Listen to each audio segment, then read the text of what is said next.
Every Christmas Eve, my mother turned our family dinner into a grand performance, a dazzling display of wealth and control that had little to do with togetherness. The dining room in our sprawling Portland home shimmered under the glow of a crystal chandelier, its golden light spilling across the long oak table. The silverware sparkled beside plates of fine porcelain, each piece meticulously placed by the staff Mother hired for the occasion. A decanter of Bordeaux sat open, its rich scent weaving through the air alongside the aroma of glazed ham and rosemary. This was Catherine Carter's domain, a stage where she played the role of the perfect matriarch, her every move calculated to impress. But on December 24th, 2024, something felt off.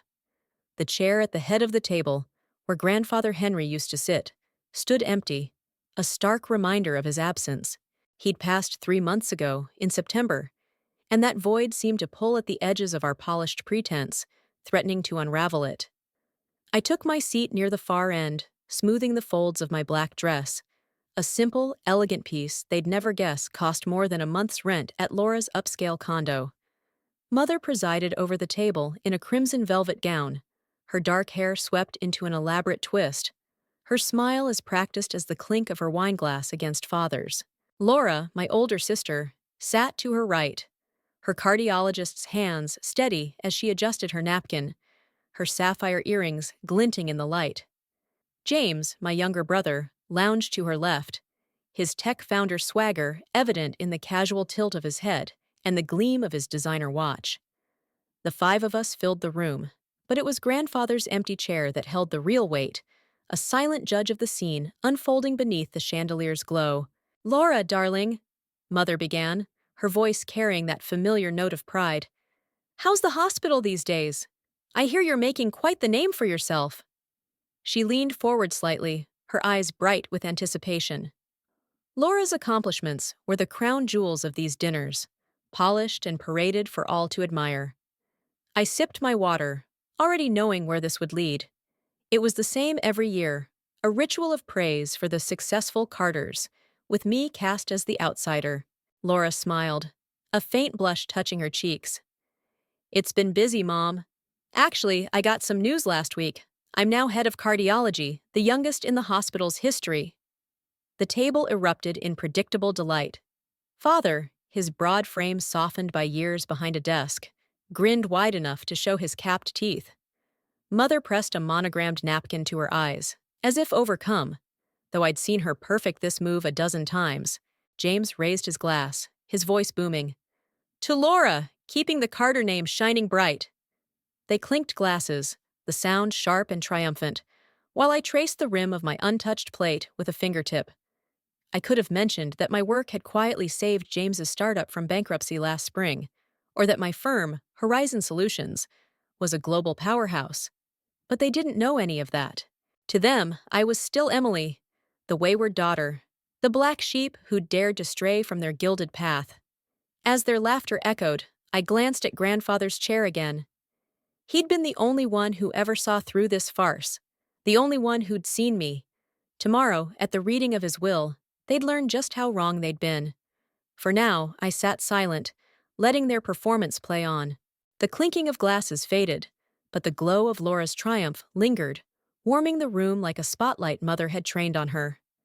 I pushed a piece of ham around my plate, the rich sauce smearing against the porcelain, while their voices rose and fell in a familiar rhythm of praise.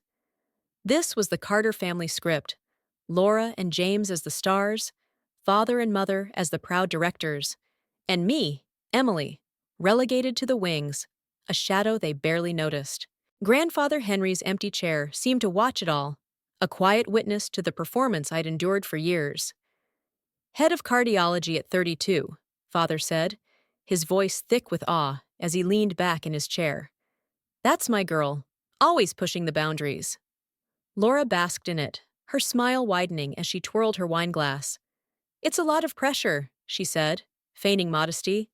"But I couldn't let the family down." "You never do," Mother chimed in, her eyes gleaming. "The hospital's lucky to have you. I'll have to tell the ladies at the gala. Such a feather in our cap." She dabbed her napkin at her lips, though her lipstick stayed flawless. James nodded, his tech bro grin flashing. Speaking of caps, my startup just closed the Grayson deal. $4 billion in assets. Not too shabby, right? He tilted his head toward Father, who clapped him on the shoulder. 4 billion? Father whistled. That's the Carter spirit. Go big or go home. The table buzzed with their self-congratulation, a chorus of well done and so proud. I stayed silent, my fork tracing idle patterns in the mashed potatoes. I could have told them the Grayson deal's financial backbone was my doing. Horizon Solutions had structured it, while James's firm just slapped their logo on the press release. Or that I'd saved his company from ruin last spring when his sloppy expansion tanked their cash flow. But they didn't know, and they didn't care to. And you, Emily? Mother's voice cut through the hum, sharp and sudden, like a spotlight swinging to an unprepared understudy. Her tone carried that faint edge of disappointment I'd heard since I was old enough to choose my own path. Still tinkering with that freelance thing? She said freelance, like it was a disease, her lips curling slightly as if the word tasted sour. I met her gaze, keeping my face neutral. I'm managing, Mother, I said, my voice steady despite the familiar sting. Years of their jabs had taught me to armor myself with calm. Managing? Laura's brows arched, her tone dripping with pity. At your age, you should be thriving, not just scraping by. Remember when you turned down Dad's offer at the firm? Such a solid start, and you walked away. I did remember, vividly. I'd found gaping holes in their accounting, warned Father about the looming disaster, and been dismissed as overreacting. 2 years later, those holes nearly swallowed them whole. I'd fixed it through Horizon, anonymously, but they'd never thanked me because they'd never known. She's right, Mother sighed, her hand fluttering to her chest in that theatrical way she loved. If you'd stayed, you could have had a real career by now, not this vague, whatever it is. She gestured at me like I was a smudge on her perfect tableau. James leaned forward, smirking. Yeah, Em, how's that little consulting gig? Still paying the bills? I thought of the penthouse I owned, the private jet I'd chartered for a client last month, the billions my firm had netted. It's holding up, I said softly, slicing into my ham with precision. Holding up? Laura laughed, her eyes flicking over my dress. Barely, by the looks of it. I could take you to some thrift stores, spruce you up a bit. The dress was Milan-made, worth more than her monthly salary, but I let her barb slide. That's sweet of you, I replied, a faint smile tugging at my lips. The conversation swung back to Laura's promotion, James's deal, Mother's plans to brag at her next social event. I sat there, their words washing over me like static, my mind drifting to Grandfather Henry. He'd seen their favoritism, their disdain, and he'd seen me, really seen me. Tomorrow, at Mr. Dawson's office, they'd find out just how much he'd trusted me. For now, I played my part. The overlooked daughter, knowing the curtain was about to rise on a very different act. The dinner dragged on, the chandelier's light casting long shadows across the table as Mother orchestrated her symphony of praise. Laura's promotion morphed into a detailed recounting of her latest surgery, complete with medical jargon I tuned out. James launched into a boast about his startup's next big pitch, his voice brimming with that tech bro confidence that made my stomach turn. Father nodded along, his pride a tangible thing, while Mother interjected with plans to host a celebratory brunch for their friends at the country club. I sat there, my plate half empty, their voices fading into a dull roar. They were so absorbed in their own spotlight, they didn't notice me slipping into the background, or that I'd been building something far bigger than their gilded achievements. It hadn't always been this way. Growing up, I'd been the middle child, sandwiched between Laura's academic brilliance and James's entrepreneurial flair. They'd followed the Carter blueprint, medicine for her, business for him, while I'd dared to question it. At 22, I joined Father's tech firm, eager to prove myself, only to stumble on a mess of financial discrepancies buried in their books. I'd spent weeks compiling evidence, overdrawn accounts, shady loans, then presented it to Father in his corner office. You're overthinking it, Emily, he'd said, barely glancing at my report. Focus on your job, not conspiracy theories. 2 years later, in 2020, those theories nearly bankrupted them.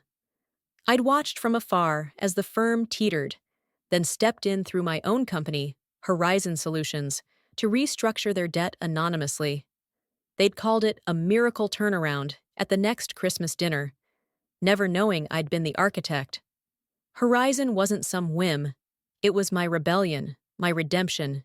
I'd started it at 23, with a laptop and a loan from grandfather Henry. He'd called me to his study one rainy afternoon in 2018, his eyes sharp behind his glasses. "You've got a head for this, Emily," he'd said, sliding a check across his desk. $50,000, his seed money. They're too busy preening to see it, but I do. Build something real. I'd taken that money and turned it into a global consulting firm, pulling companies like James's out of the fire and guiding Fortune 500 giants through crises. By 2024, Horizon was worth $3.2 billion, its name whispered in boardrooms from New York to Tokyo. But to my family, I was still the freelancer, the daughter who'd thrown away her future. They didn't know because I didn't tell them. Why would I? Laura had laughed when I'd left the firm, saying I'd crash and burn. James had smirked, calling my ambitions cute. Mother had sighed, lamenting my wasted potential to anyone who'd listen. Even Father, who'd once called me his little problem solver, had stopped asking about my life after I'd veered off their script. So I'd let them think what they wanted, that I scraped by in a rented apartment, that my consulting gig barely paid the bills. They didn't know about the penthouse I owned downtown, the Milan wardrobe gathering dust, or the private jet I'd chartered for a client last month. They didn't know I'd saved James's startup last spring when his reckless expansion left them drowning in debt, or that I'd orchestrated the Grayson deal he bragged about tonight. Grandfather Henry had known, though. He'd tracked my progress, calling me every few months to hear about Horizon's latest wins. "They'll see one day," he'd said last summer, his voice raspy but firm. "Keep your head down until the time's right." He'd died in September 2024, a quiet exit after a long battle with his heart. But he'd left me more than memories. Tomorrow, at Mr. Dawson's office, his will would speak for him. And for me. As the dinner wound down, Mother clapped her hands. "I spoke to Mr. Dawson today," she announced, pulling me from my thoughts. "The will reading's at 10 a.m. tomorrow. You'll be there, Emily, I suppose? Though it's more for Laura and James." Her smile was thin, dismissive. "Of course, Mother," I said, folding my napkin to hide the flicker of amusement in my chest. "I wouldn't miss it." "Don't expect much," James added, his tone mock-kind. "Grandfather knew who could handle the big stuff." Laura nodded, her pitying glance grazing me. I looked at Henry's empty chair, its silence louder than their words. He'd seen what they couldn't, my quiet climb, my steady hands holding up their crumbling world. Tomorrow, they'd see it too. For now, I let them bask in their ignorance, the black sheep they'd underestimated waiting patiently in the wings. Christmas morning 2024 dawned crisp and gray, the Portland skyline shrouded in mist as I drove to Mr. Dawson's law office. The tower gleamed downtown, its top floor a quiet fortress, one I owned through a shell company they'd never connect to me. I stepped off the elevator at 9:45 a.m., my black Milan dress smooth against my skin, the same one they'd mocked last night. The reception area buzzed with my family's restless energy. Laura sat rigid on a leather chair, twisting her necklace, her cardiologist's poise fraying at the edges. James paced, his loafers clicking against marble, phone in hand. Mother and father perched together, her fingers drumming her purse, his jaw tight. "Almost late, Emily," Laura snapped, though I was early. I took a seat by the window, silent, letting their tension simmer. "Keep it civil," Mother said, her voice strained with forced cheer. "It's what Henry would have wanted." James huffed. "Civil! We're here for the estate, Mother. Some of us," his eyes flicked to me, "aren't built for it." Mr. Dawson's assistant opened the conference room doors. "The family may enter." We filed in, the room a sleek expanse of dark wood and glass, the city sprawling beyond. Mr. Dawson, silver-haired and grave, sat at the head, a leather portfolio before him. "Good morning," he began, his voice steady. "We're here to read Henry James Carter's last will and testament. His wishes were explicit and final." Father frowned. "Final? It's a simple split between the kids, isn't it?" Mr. Dawson adjusted his glasses. "Let's proceed." He skimmed the preamble, Laura tapping her nails, James scrolling his phone, then paused. "Regarding my estate, valued at approximately $50 million, I grant sole control to my granddaughter, Emily Carter, including all properties, investments, and assets." The air stopped. Laura's gasp broke the silence. A strangled, "What?" James's phone clattered to the table. Mother's hand flew to her throat. "Emily may allocate portions to family members," Mr. Dawson continued, "if she deems them worthy. Her decisions are binding. Additionally, all family trust funds transfer to her control, effective immediately." Chaos erupted. Laura's eyes welled up, mascara streaking. James shot to his feet, shouting, "This is insane! She can't do this!" Mother paled, clutching her pearls. Father's face flushed crimson. "Emily! She runs some half-baked consulting thing. She can't handle this." I stood, calm as stone. "Actually, Father, about that thing." Mr. Dawson slid me a folder. I spread documents across the table. "Horizon Solutions. Sound familiar?" James scoffed. "The consulting giant? They saved your firm last year." "Right," I said. "I founded it. I'm the CEO, 9 years running. Grandfather Henry was my first investor." Their mouths hung open. "It's worth $3.2 billion. His $50 million's a footnote." Laura stammered. "But your apartment, that dress—" "My penthouse outprices your condo, Laura. This dress, Milan custom. Your designer won't touch you after you insulted his staff." I smiled faintly. "You never asked because you were too busy calling me a failure." Mother whispered. "Henry knew?" "Everything," I said. "He saw you dismiss me while I built something you can't touch." Mr. Dawson cleared his throat. "One final note. To my family, success isn't flash, it's grit. Emily's quiet strength dwarfs your empty pride. Learn from her." I gathered my papers. "Mr. Dawson will send the terms. Your trusts stay, with conditions." I paused at the door. "I'm not the black sheep you ignored anymore. I hold the keys now." I walked out, their stunned silence trailing behind me, the weight of their illusions crashing down at last. I left Mr. Dawson's office with the echo of their shock ringing in my ears. The elevator's hum, a quiet reprieve as I descended to the street. The Portland mist had lifted, leaving a pale winter sun glinting off the tower's glass. My tower, though they'd never know. Back at my penthouse, I poured a glass of Pinot Noir, rarer than anything Mother served last night, and stood at my office window, the city sprawling below. My phone buzzed as I sipped. A bank alert confirming the trust fund transfers.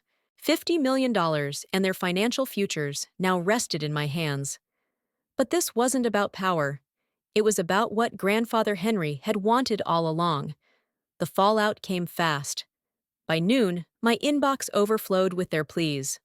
Laura. "Emily, we're sisters. Don't shut me out over this." James. "You've frozen my accounts. My investors are freaking out." Mother. "What will the club think? We need to fix this, darling." I let the messages pile up, unanswered, and focused on Horizon Solutions' next merger. They'd built their lives on appearances. I'd built mine on substance. Henry had seen that, and trusted me to show them. A week later, Laura showed up at my office unannounced. Through the glass walls, I saw her. Hair loose, no earrings, her usual polish dulled. My assistant buzzed her in, and she sank into a chair, eyes wide at the view, the sleek desk, the quiet power of the space. "This is something," she managed, voice small. "What do you want, Laura?" I asked, leaning back. She fidgeted. "The hospital's reviewing my promotion, some bad calls I made. I could lose it all. I need help, not just money, but advice." I studied her, seeing the cracks in her facade for the first time.